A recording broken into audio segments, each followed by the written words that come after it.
오늘은 솔로몬에 대한 마지막 설교입니다. 솔로몬 시대의 영광과 솔로몬의 죽음에 대해서 거기에 담긴 메시지를 전하려고 합니다. 이스라엘 사람들에게 물어보면 당신들은 역사적으로 돌아가고 싶은 시대가 있다면 어느 시대로 돌아가고 싶습니까? 이렇게 물어보면 그들이 대답이 뭐였냐면 다윗과 솔로몬의 시대로 돌아가고 싶다 이렇게 이야기한다고 합니다.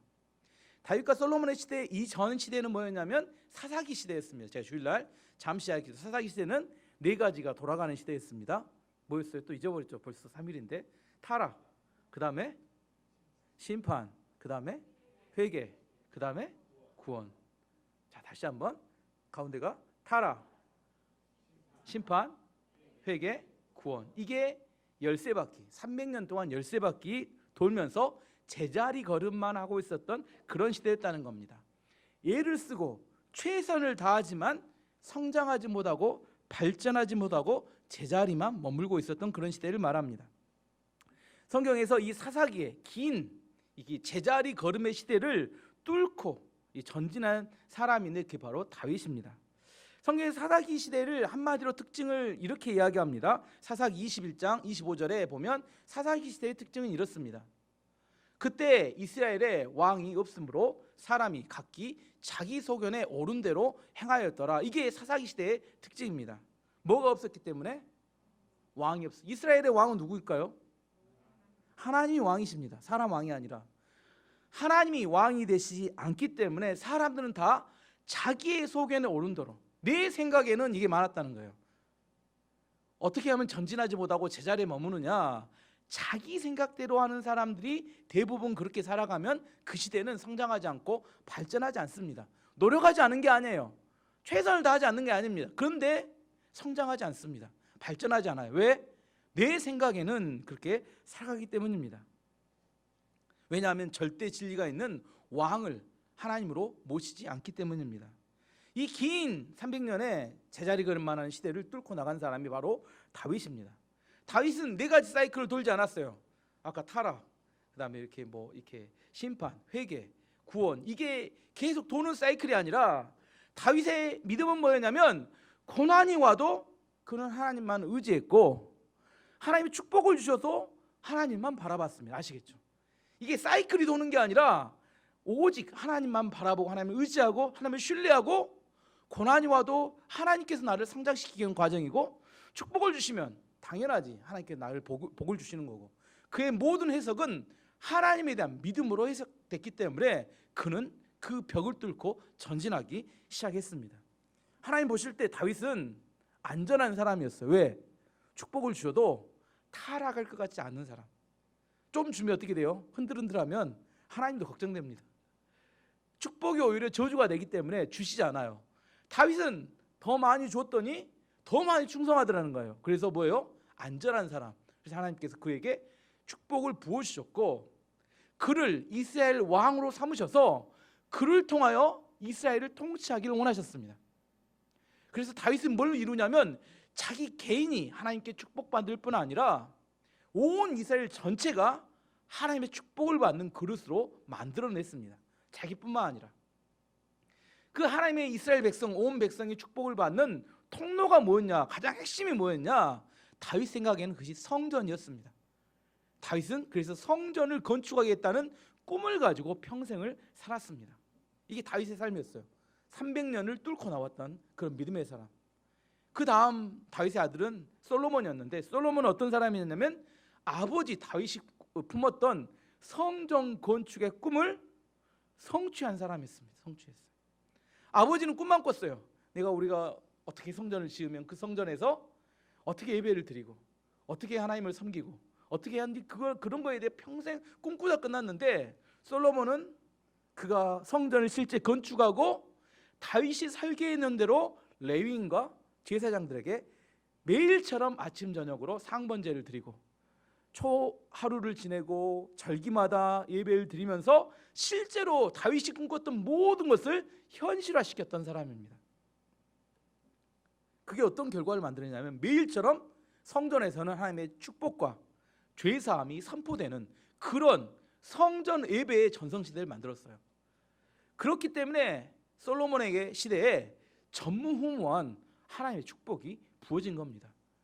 다윗의 시대보다 솔로몬 시대가 훨씬 더 많은 축복이 부어지는데 그 이유는 뭐냐면 실제 성전에서 매일처럼 축복과 하나님의 죄사함이 선포되는 예배를 꾸준히 계속해서 했기 때문입니다. 그래서 이스라엘 백성들에게 물어봅니다. 어느 시대로 가고 싶냐? 다윗 왕 시대의 영적인 부흥과 솔로몬 왕 시절에 물질적인 부흥이 이루어지는 다윗과 솔로몬의 시대, 그 시대가 그들에게는 꿈이었어요. 지금 누구에게 꿈이냐면 이 역대기를 누구에게 쓰냐면 바벨론에서 포로로 돌아온 사람들, 다 황폐화되고 깨져버린 그들에게 있어서 우리가 어디로 돌아가야 되느냐, 거기에 대해서 지금 자세히 설명해 주는 게 그게 뭐냐면 다윗과 솔로몬의 부흥과 영광의 시대로 돌아갈 것을 지금 촉구하는 게 역대기 기자가 지금 쓰고 있는 성경의 내용입니다. 솔로몬의 영광이, 본영과 영광이 얼마나 큰 거였는지 조금 더 자세히 설명해 보겠습니다.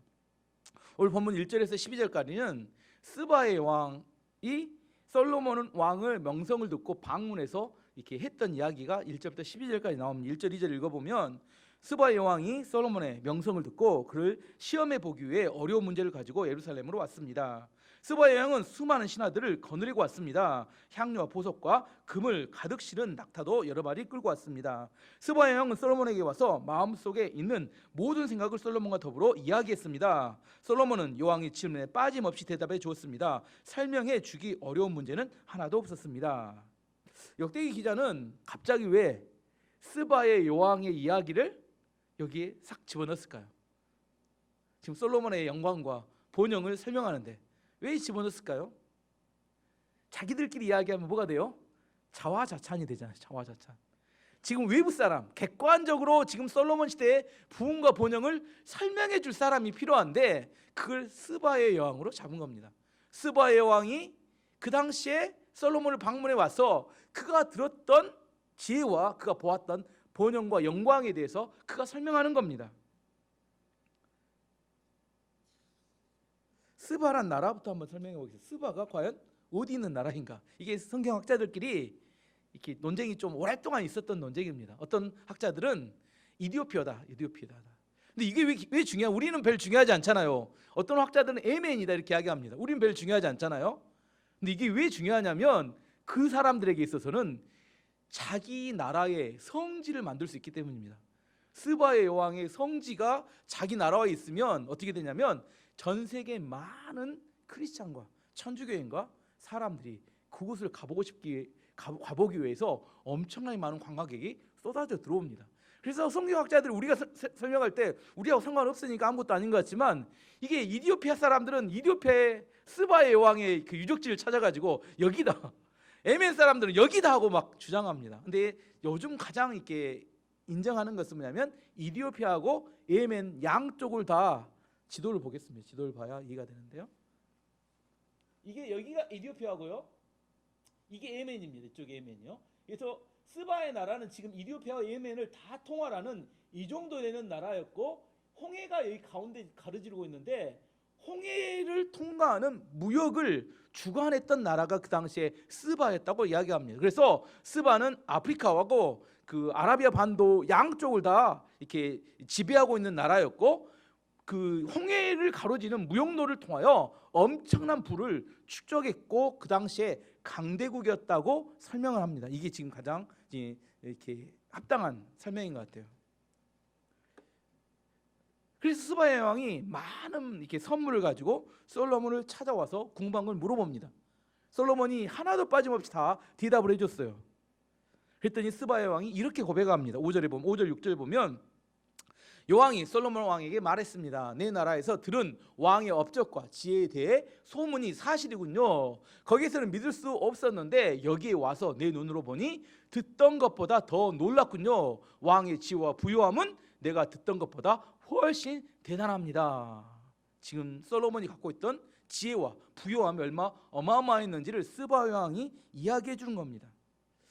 지혜를 알고 있었던 솔로몬, 지혜를 들으러 많은 대가를 지불했던 스바의 왕, 누가 더 대단한 사람일까? 예수님께서 이 스바의 왕에 대해서 평가한 대목이 마태복음에 나옵니다. 마태복음 12장 40절에 보면 이 스바의 왕에 대해서 예수님이 이렇게 평가합니다. 심판 때 남방 여왕은 이스라엘에서 남쪽에 있는 스바의 왕을 말합니다. 남방 여왕이 일어나 이 세대 사람들을 정죄하리니 이는 그가 솔로몬의 지혜로운 말을 들으려고 땅 끝에서 왔음이거니와 솔로몬보다 더 큰 이가 여기 있느니라. 무슨 의미냐면 스바의 왕은 솔로몬의 지혜를 얻기 위해서 멀리서 많은 예물을 가지고 찾아왔다는 겁니다. 솔로몬보다 더 큰 이는 누굴까요? 예수님이 더 많은 완벽한 지혜를 갖고 왔는데 지금 내 지혜를 듣기 위해서 찾아오지 않는다면 마지막 심판 때 이 스바의 왕의 정죄를 받게 될 것이다. 그런 이야기를 하고 있습니다. 예수님께서는 이게 요약하면 이런 겁니다. 지혜를 듣기 위해서 먼 길을 찾아온 스바의 왕의 대가 지불하는 모습을 예수님께서 칭찬하시고 있다. 이렇게 설명할 수 있습니다. 솔로몬 왕은 지혜를 가지고 있었고 스바의 왕은 지혜를 들으러 왔습니다. 누가 더 축복을 받은 걸까요? 지혜를 가지고 있는 솔로몬, 지혜를 들으러 왔던 스바의 왕. 대답을 안 하시네. 예. 솔로몬은 그 많은 지혜를 가지고도 자기 인생 하나를 구원하지 못했습니다. 말년에 그가 타락해서 우상을 숭배하는 자리까지 갔어요. 아시겠죠? 지혜를 알고 있고 소유한다, 이게 중요한 게 아니라는 사실입니다. 누가 그 지혜를 말했느냐, 이게 중요하지 않아요. 누가 그 지혜대로 살아서 열매를 맺느냐, 이게 중요한 겁니다. 지혜를 들으러 왔던 스바의 왕은 굉장히 지혜롭게 살아서 좋은 열매를 맺었는데 안타깝게도 지혜를 깨닫고 말했던 솔로몬은 그렇지 못했다는 겁니다. 제가 항상 이야기합니다. 1억을 버는 게 중요한 게 아니라 뭐가 중요하다고요? 또 벌써 잊어버렸어요. 1억을 내 안에 머물게 하는 게 중요합니다. 1억 벌었는데 1억 나가버렸어요. 그럼 아무 의미가 없는 겁니다. 헛심 쓴 거예요. 1억을 벌었는데 뭐 해야 돼요? 내 호주머니에 1억이 그대로 계속 나를 따라다니고 있어요. 그게 축복이죠. 아닌가요? 여러분 그냥 1억 보내버리세요. 제가 다 이렇게 챙겨서 집어넣으랍니다. 지혜를 한번 알고 깨달은 것, 이것이 중요한 게 아니라 지혜로운 삶을 살아서 열매를 맺는 것, 이게 중요한 겁니다. 말씀을 깨닫고 이렇게 설교를 하는 것, 이게 중요한 게 아니라 설교의 말씀대로 살아서 삶의 열매를 맺는 것, 이게 중요합니다. 설교하는 제가 이 설교하고는 별개입니다. 이 설교는 저도 들어야 됩니다. 왜냐하면 하나님의 말씀이 내가 전하기 때문에 내가 살아서 전하는 거 아닙니다. 저는 말씀이 하나님 주신 대로 깨달아서 여러분이 전달할 뿐입니다. 말씀을 전하는 사람이 그대로 사느냐? 절대 아닙니다. 저도 동일하게 이 말씀을 듣고 은혜 받고 이 말씀대로 살아야 열매를 맺는 겁니다. 우리가 뭘 알고 깨닫는다, 이게 중요한 게 아니에요. 그 말씀의 지혜대로 우리가 살아서 열매를 맺는 게 중요하다는 겁니다. 빌 게이츠가 마이크로소프트라는 회사를 차려가지고 전 세계 최고의 부자가 됐습니다. 그가 만든 게 윈도우죠. 근데 이제 전기를 읽어봤더니 그 윈도우 이렇게 그 원천 기술은 빌 게이츠가 만든 게 하나도 없다고 하더라고요. 여러 사람들이 만들어 놓은 기술을 집대성하고 어떤 사람은 심지어 그 사람이 남의 기술을 뺏었다 이렇게까지도 비난하는 사람도 있습니다. 저는 그것이 뭐 중요하다고 생각하지 않습니다. 누가 원천 기술을 개발했는지 이게 중요한 게 아니라 그 기술의 가치를 먼저 내다보고 그 기술을 어떻게 활용할 줄 아는 것을 알아서 그것을 활용해서 많은 사람이 사용하도록 만드는 이 능력, 이게 빌 게이츠의 능력이었다는 거예요. 내가 먼저 깨달았느냐, 누가 먼저 말해, 이게 중요하지 않아요. 중요한 게 뭐예요? 그것을 활용해서 내 삶의 열매로 맺게 만드는 것, 이게 중요한 겁니다. 누가 처음 말했는지, 누가 먼저 깨달았는지. 왜 중요하지 않냐? 이 세상의 모든 것의 원천은 하나님이시기 때문입니다. 사람이 하는 것은 다 하나님 걸 모방했을 뿐인데 내가 원조다 이야기하면 어디 뭐 국밥집 가보거나 이렇게 뭐 곰탕집 다 원조죠, 다 원조. 다 나주 제가 근무하는 나주 가면 다 원조예요. 다 원조 곰탕집인데 자기들이 뭐 원조가 뭐가 있겠어요. 다 하나님 원조고 인간은 모방할 따름입니다. 그 진리를 내 삶에 적용하고 내가 삶을 살아냄을 통하여 열매를 맺는 것, 이게 지금 우리에게 중요합니다. 솔로몬의 아쉬운 것은 그가 진리를 깨닫고 많은 사람을 가르쳤지만 문제는 그가 그대로 살지 못했던 거라는 겁니다. 스바야 왕은 엄청 지혜로운 여인이었던 것 같아요. 스바야 왕이 그 솔로몬과 그 나라의 형편을 보면서 하나님을 찬양하는 내용이 8절에 나옵니다. 하나님을 이렇게 찬양합니다. 왕의 하나님이신 여호와를 찬양합니다. 여호와께서는 당신을 좋아하셔서 당신을 왕으로 삼으셨습니다. 여호와 하나님께서는 왕을 주의 보좌에 앉히셔서 하나님을 위해 이 땅을 다스리게 하셨습니다. 왕의 하나님께서는 이스라엘을 사랑하시고 영원히 이스라엘을 도우실 것입니다. 그래서 왕을 보좌에 앉히셔서 율법과 질서를 지키게 하시고 공평하게 다스리도록 하셨습니다. 이 8절의 내용은 솔로몬 왕과 하나님을 동시에 격려하고 찬양하는 내용이 나옵니다. 아시겠죠? 이 스바 왕이 얼마나 지혜로운 여인이었는지. 뭐 했다고요? 하나님도 찬양하고 솔로몬 왕도 격려하는 지혜가 있었다는 겁니다. 제 생각에 솔로몬보다 스바의 왕이 어쩌면 더 그의 삶과 내용으로 봤을 때는 지혜로운 삶을 살지 않았을까? 저는 그렇게 추측을 해봅니다.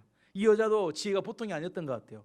그 시대에 많은 애물을 가지고 그 하나님의 지혜를 얻기 위하여 그 대가를 지불한 이 스바의 왕이 정말 지혜로운 여인이 아닐까. 그는 겸손하게 그를 들으러 갈 수 있는 지혜가 있었습니다. 어쨌든 솔로몬 시대에는 엄청난 지혜와 부요함이 그 시대를 있었다는 것을 스바 왕이 증언하고 있습니다.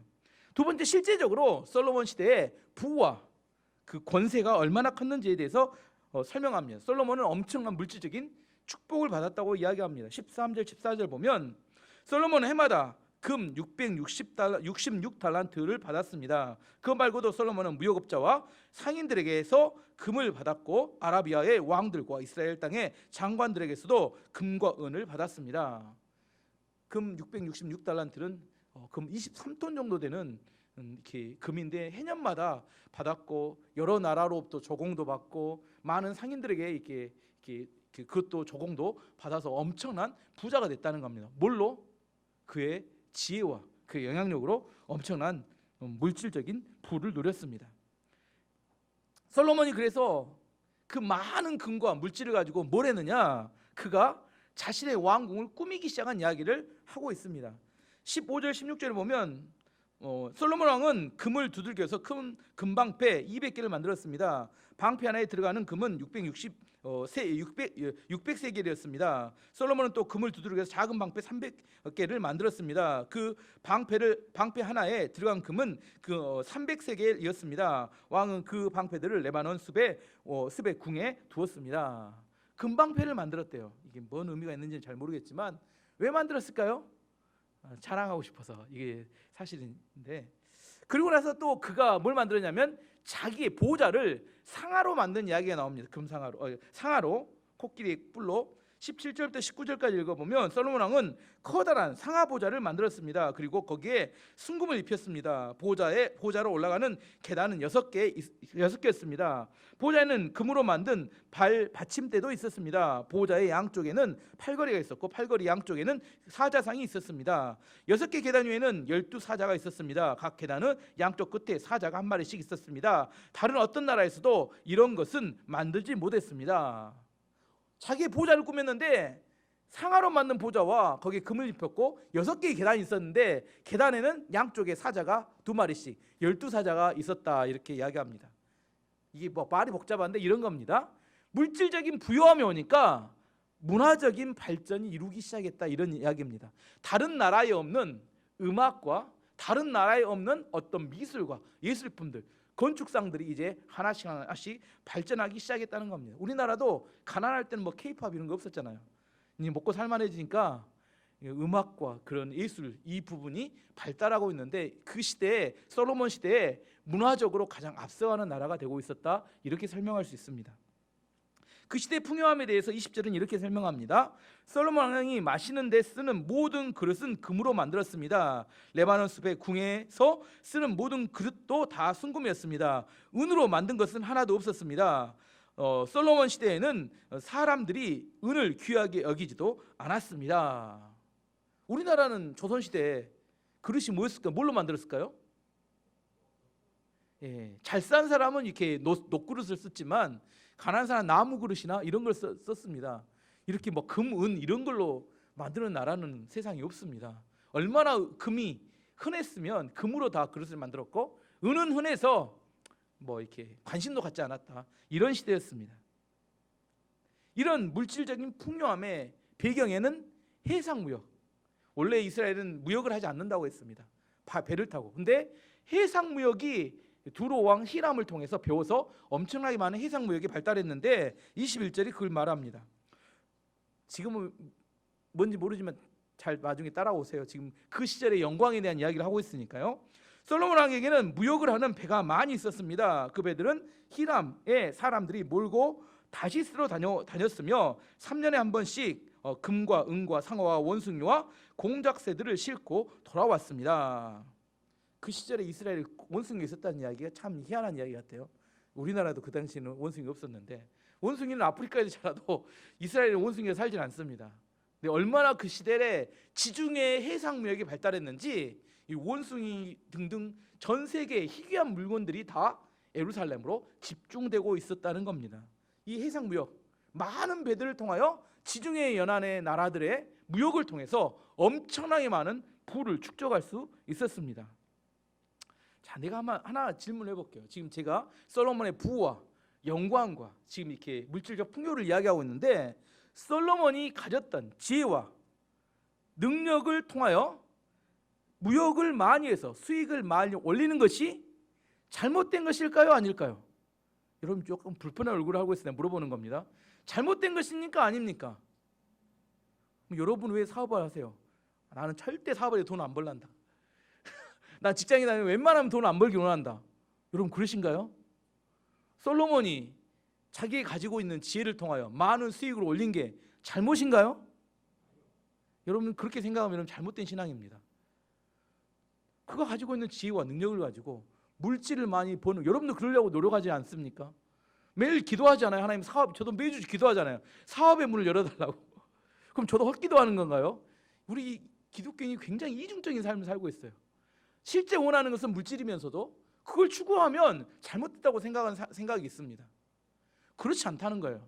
솔로몬이 가지고 있는 지혜와 능력을 가지고 무역을 통해서 많은 수익을 올린 것은 절대 나쁜 일이거나 잘못된 일은 아닙니다. 하지만 중요한 거 하나를 놓치면 안 됩니다. 해상 무역을 통해서 많은 수익을 올릴 수 있었던 이유가 뭔가? 이유가 뭘까요? 하나님께서 수익을 올릴 수 있도록 은혜를 베풀어 주셨기 때문이라는 사실을 잊어서는 안 됩니다. 하나님께서 은혜를 주시면 많은 수익을 올릴 수 있고 많은 물질을 얻을 수 있습니다. 반면에 이거 발레를 내가 하나 더 들으려고 이야기를 해드리는데, 역대하 20장에 보면 여호사밧이라는 왕이 나옵니다. 그 여호사밧이라는 왕이 북이스라엘의 왕인 아하시라는 왕과 친하게 지냈어요. 아하시아 왕은 굉장히 악한 왕입니다. 그래서 둘이 동업을 하기로 했어요. 우리가 솔로몬처럼 배를 만들어서 에시온게벨에서 배를 가지고 해상 무역을 통하여 많은 돈을 벌어보자고 계획을 세웠습니다. 근데 하나님께서 그걸 기뻐하지 않으셨어요. 왜냐하면 악한 왕이었던 아하시아 왕께 교제하는 걸 싫어하셨기 때문입니다. 그 결과가 어떻게 됐느냐? 역대하 20장 36절 37절 이렇게 말합니다. 두 왕이 서로 연합하여 배를 만들어 다시스로 보내고자 하여 에시온게벨에서 배를 만들었더니 마레사 사람 도다와후 아들 엘리에셀이 여호사밧을 향하여 예언하여 이르되 왕이 아하시아와 교제함으로 여호와께서 왕이 지은 것들을 파시리라 하더니 이에 그 배들이 부서져서 다시스로 가지 못하였더라. 하나님께서, 누가요? 주어가 하나님께서 배를 때려 부셔가지고 무역이 쫄딱 망하게 하셨더라. 이게 우리식 표현입니다. 잠언 16장 9절이 이렇게 말합니다. 사람이 마음으로 자기의 길을 계획할지라도 그의 걸음을 인도하시는 이는 여호와시니라. 계획은 좋았어요. 우리도 솔로몬처럼. 하지만 솔로몬은 하나님께서 그를 허락하신 사람이었고 여호사밧은 그 길을 막으셨기 때문에 망한 겁니다. 우리의 삶에서 하나님께서 허용하지 않는 일이 발생하지 않습니다. 지금 제가 설명하고 있는 솔로몬 시대의 번영과 영광은 왜 찾아왔을까요?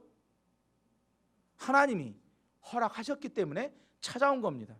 하나님께서 막으셨다면 절대로 그럴 일이 없습니다. 솔로몬이 여러 개에서 얻은 거 아닙니다. 솔로몬 왕이 하나님이 주신 지혜 때문에 이제 인기가 하늘을 찌를 듯이 솟았습니다. 23절 24절을 보면 온 세상의 백성이 솔로몬을 보러 왔습니다. 그들은 하나님께서 솔로몬에게 주신 지혜를 듣고 싶어 했습니다. 해마다 솔로몬을 만나러 오는 사람들은 누구나 다 선물을 가지고 왔습니다. 그들은 금이나 은으로 만든 물건들과 옷과 무기와 향료와 말과 노새를 가지고 왔습니다. 무슨 말이냐면 솔로몬의 인기가 하늘을 치솟아서 그를 만나기 위해서 뭔가 선물을 다 가지고 왔다는 겁니다. 솔로몬이 지혜 콘서트를 열었어요.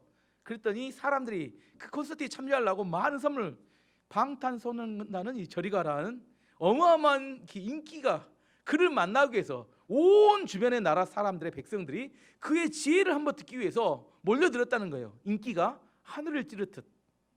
이게 그 시대의 솔로몬의 모습이었습니다. 하나님 축복은 인기도 있습니다. 인기가 있으면 좋겠죠. 우리나라 교회는 연예인은 없으니까 연예인들에게는 귀가 솔깃할 이야기일 텐데, 솔로몬의 당시의 영향력은 얼마나 컸는지에 대해서 26절은 이렇게 말합니다. 솔로몬은 유브라테스 강에서부터 블레셋 땅을 지나 이집트까지 모든 왕들의 왕이었습니다. 왕의 왕. 그 시대 중동 지역의 최고의 왕이 누구냐? 솔로몬이었다는 겁니다. 지금 시대로 말하면 미국과 같은 나라예요. 솔로몬과 이스라엘과 관계가 좋은 관계를 맺지 않으면 그 시대에 존재하기 힘든 그런 미국보다 더 강력한 나라가 이스라엘이란 나라였다는 겁니다. 역대 기자가 바벨론에 돌아온 이스라엘 백성들에게 지금 솔로몬 시대의 번영과 영광을 왜 이렇게 자세히 설명할까요? 이것은 바로 오늘 역대하 9장의 말씀은 이스라엘 백성들, 포로에 돌아온 그들의 꿈이자 비전이었기 때문입니다. 우리가 어떻게 해야 될 것인가? 그들은 마음속에 외치는 게 이럽니다. 우리가 다윗의 영광과 솔로몬 시대의 영광으로 다시 돌아가자. 그 영광을 재현해보자. 다윗 시대의 영적인 부흥과 솔로몬 시대의 물질적 풍요와 번영을 다시 회복하자. 이게 그들의 꿈과 비전이었기 때문입니다. 여러분도 불편하신가요? 이런 부와 영광이 주어지면 우리가 타락하고 말할까요? 저는 가정이나 교회나 국가도 이 솔로몬과 다윗의 시대의 영광과 번영에서 많은 부흥의 힌트를 얻을 수 있다고 생각합니다. 하나님께서는 사람들에게 복을 주십니다. 그리고 사람들을 번성케 하십니다. 여러분의 가정도 저는 다윗과 솔로몬의 부흥과 영광이 임하기를 기도합니다. 아멘 안 하신 분들 보여요. 아멘 안 하신 분들 보여요. 나는 거부합니다. 여러분 가운데 그런 기대와 마음, 믿음이 있어야 합니다. 절대 여러분 안에 그런 믿음이 없기 때문에 일어나지 않아요. 내 안에 믿음대로 되는 겁니다. 내 안에 그런 영광과 부흥에 대한 열망과 꿈이 있는 사람이 그걸 가지고 기도하게 되고 그 기도한 그런 만큼 하나님이 부어주시는 겁니다. 다시 한번 해봅니다. 또 아멘 안 하시기만 해봐. 여러분의 가정에 다윗과 솔로몬의 시대에 부흥과 영광이 임하기를 기도합니다. 그렇게 하는 겁니다. 그래 하나님도 좀 이렇게 긍휼히 여기는 마음이 돼서 생기지. 이게 솔로몬 시대의 영광 얼마나 중요한지 아시겠죠? 저는 여러분에게도 세상적인 욕망을 따라서 내가 부자 돼야겠다 이런 추접스러운 생각, 지저분한 생각하지 마시고, 내가 누구에게 왜 네가 보여지냐면 내가 저 성경에 봤는데 역대하 9장에 솔로몬 시대의 번영과 영광이 우리 가정에도 임하기를 원한다 이렇게 정도 이야기해야 그래도 또 좀 믿음의 사람, 이 민족과 일반교회 합당한 그 정도 사람이지. 누구 봤더니 이렇게 좀 부자 됐으면 좋겠어요. 부자 되세요. 이런 이렇게 세상적인 생각 하지 마시고. 두 번째 오늘 주제입니다. 두 번째 주제는 솔로몬의 죽음입니다.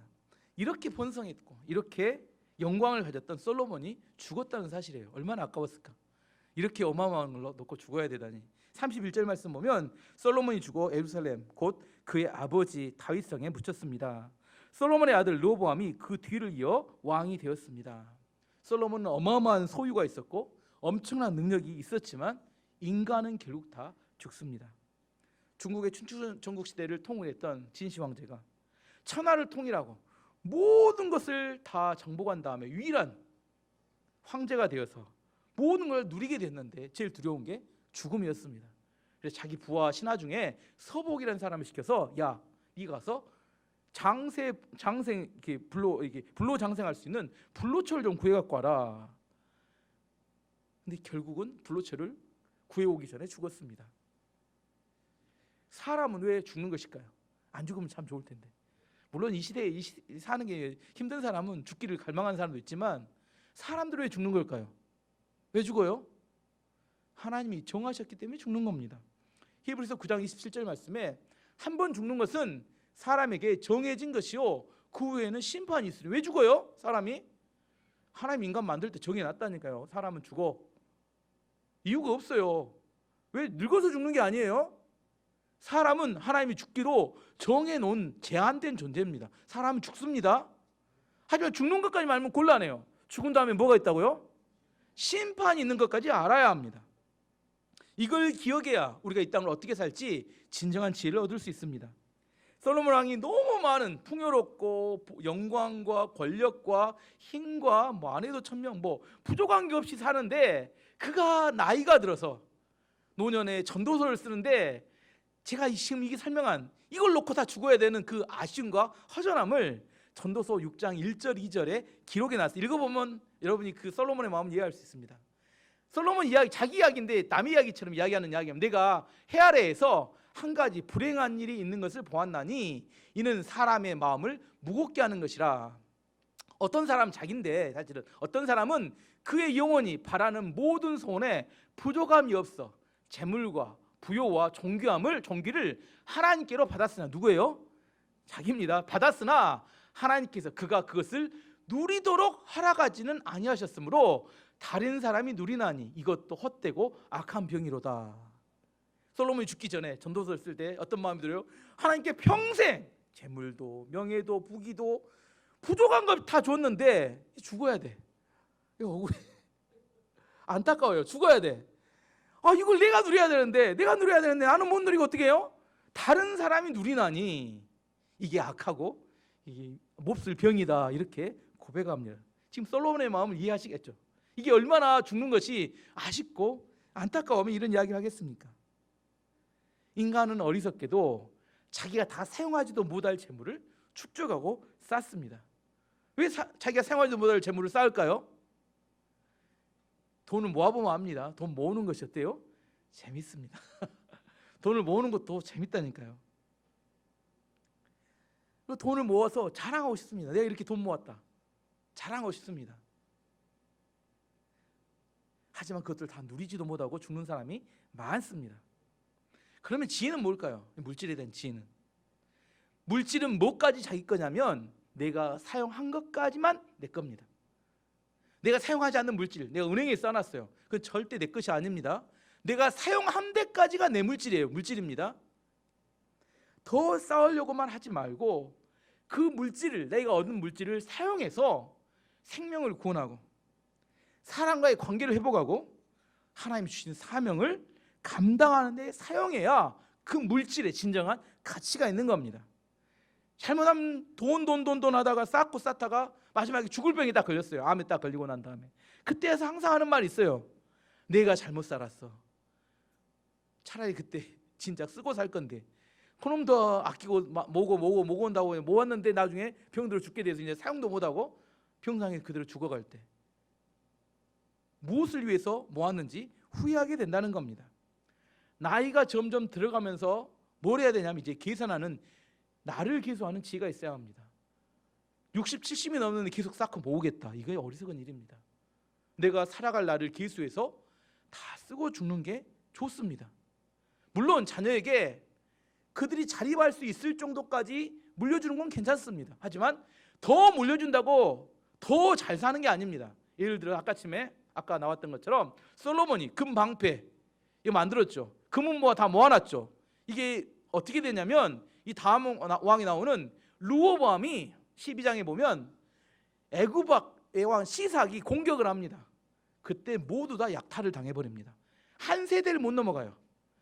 이렇게 솔로몬이 많은 재물을 모아가지고 창고와 성에다 금은보와 막 금방패 만들어서 막 쟁여놨는데 애굽 왕 시장에 와서 보니까 오 좋아, 싹 쓸어갔습니다. 여러분의 인생이 그럴 수 있다는 거예요. 여러분이 모으고 쌓은 거 여러분 자녀 세대에 지켜줄 수 있느냐? 쉽지 않습니다. 애굽 왕 시상이 나타나면 한 번에 다 약탈당하고 마는 게 인생입니다. 어느 게 지혜예요? 사용한 것까지만 내 재물이고 나머지는 내 것이 아니라니까요. 우리의 삶은 제한적입니다. 제가 병원에 보지만 100세까지 사는 사람 거의 없습니다. 90세까지 사는 사람도 드물어요. 80대 대부분 일반적으로 돌아가십니다. 나를 기수하는 지혜가 있어야 합니다. 오래 살 것 같죠? 얼마 안 남았어요. 제발 그때까지 내가 최선을 다해 살아야겠다 이렇게 생각하셔야 맞습니다. 영어에 과거, 현재, 미래에서 현재라는 단어의 영어 단어가 뭔지 아세요? 현재. 프레젠트는 다른 의미가 하나 더 있습니다. 선물입니다. 하나님 우리에게 주신 최고의 선물이 뭐예요? 현재. 어제 죽은 사람에게 있어서 가장 부러운 것은 오늘 살아있는 사람들의 현재입니다. 현재가 제일 중요한 겁니다. 과거는 추억일 뿐이에요. 과거는 없어요. 미래는 개념일 뿐이에요. 미래는 한 번도 다가오지 않습니다. 우리에게 주어진 시간은 현재, 지금입니다. 예를 들어 이런 겁니다. 사랑하는 연인이 있었어요. 두 사람이. 남자가 여자에게 이야기합니다. 내가 너를 사랑했었어. 과거로 이야기합니다. 내가 너를 사랑했었어. 지금 어쩐다고요? 지금은 사랑하지 않는다는 이야기입니다. 너는 과거의 여자야, 이런 이야기예요. 기분이 엄청 나쁜 이야기입니다. 나는 너를 사랑했었어. 다른 말로 또 나는 너를 사랑할 거야. 이건 미래의 사랑을 말합니다. 지금은 다른 여자를 사랑하지만 가로 열고 닫고 포함된 겁니다. 나는 미래에 너를 사랑할 거야. 하지만 지금은 다른 여자를 사랑하고 있어. 미래의 사랑도 중요하지 않아요. 사랑은 뭐가 중요해요? 현재 나는 지금 너를 사랑해, 이게 중요하지 과거에 사랑했었어, 미래에 사랑할 거야, 이건 아주 기분 나쁜 이야기입니다. 아시겠죠? 현재가 중요해요. 현재가. 고린도후서에도 현재의 중요성에 대해 이렇게 이야기해요. 고린도후서 6장 1절 2절에 이렇게 말합니다. 우리가 하나님과 함께 일하는 자로서 너희를 권하노니 하나님의 은혜를 헛되이 받지만, 하나님의 은혜를 헛되이 받는 게 어떤 거냐면 이르시되 내가 은혜를 베풀 때 너에게 듣고 구원의 날에 너를 도왔다 하셨으니 보라 지금은 은혜를 받을 만한 때요, 보라 지금은 구원의 날이로다. 은혜를 헛되이 받는다는 것은 하나님 지금 은혜를 보여주시는데 하나님 잠깐만 나는 지금 안 받고 다음에 받을래요, 이게 은혜를 헛되이 받는 겁니다. 다음은 없습니다. 내일은 마귀의 시간이에요. 하나님의 시간은 지금입니다. 하나님 지금 은혜를 보여주는데 하나님 저는 오늘 아니라 다음에 받을래요, 이게 은혜를 헛되이 받는 사람들의 특징이라는 겁니다. 우리에게 주어진 시간은 언제가 중요해요? 지금이 중요합니다. 지금 현재 충실하지 않으면서, 지금 내게 주신 하나님의 은혜에 집중하지 않으면서 내 안에 미래에는 잘 될 것이다, 그런 사람이 가장 잘 못 사는 사람이고 은혜를 헛되이 낭비하는 사람이 말합니다. 오늘 하나님 은혜를 주셨어요. 그걸 붙들어야 합니다. 하나님 지금 제가 할 일이 많아서요, 지금 내가 해야 될 일이 너무 많아서 하나님 그 은혜를 받을 수가 없습니다. 이게 마귀에게 속는 은혜를 헛되이 낭비하는 사람들의 특징이라고 이야기하는 겁니다. 현재만이 우리의 시간입니다. 하나님 나에게 지금 이 시간을 주었을 때 여러분에게 지금 가장 중요한 건 어디예요? 지금 여기에 예배를 드리는 이 시간이 가장 중요한 시간입니다. 지금 여러분 머릿속에 집에 돌아가서 해야 될 일과 뭐 여러 가지 복잡한 일이 생각난다면 여러분은 지금 현재 은혜를 헛되이 받고 있는 겁니다. 지금 현재 선포되는 말씀에 집중하고 하나님께 내가 어떻게 서야 될 것인가에 집중하는 것이 은혜를 낭비하지 않는 사람의 삶의 모습인 겁니다. 말씀의 결론을 맺도록 하겠습니다. 솔로몬 시대 영광에 대한 처음에 이야기했어요. 솔로몬 시대 영광, 그것은 꿈이자 비전입니다. 저는 여러분에게도 다윗 시대의 영적인 부흥과 솔로몬 시대의 물질적 풍요에 꿈이 있기를 원합니다. 되면 될 대로 살겠다, 세상에 주어들은 그 지식을 가지고 여러분 욕망 가운데 살지 마시고 하나님의 약속을 붙들기 바랍니다. 하나님이 주셔야 합니다. 또 하나님이 안 주시는데 억지로 막 끌어당기지 마시고 하나님이 주신 걸로 만족하며 하나님 주신 축복과 은혜의 약속을 붙들고 기도하며 믿음으로 살아가는 여러분이 되길 바랍니다. 두 번째는 우리는 죽는다는 겁니다. 우리는 영원하지 않아요. 우리에게 주어진 시간은 언제가 중요해요? 지금 현재가 중요합니다. 지금 현재 내 하나님 주셨던 지금을 소중하게 생각하며 지금 내가 은혜를 헛되이 쓰지 않고 하나님께 충성함을 통하여 열매 맺고 내 안에 풍요로운 믿음의 삶을 살아가는 민족과 일반교회 여러분의 성도님이 되시기를 축원합니다. 아멘. 또 아멘도 안 하시네. 축원합니다.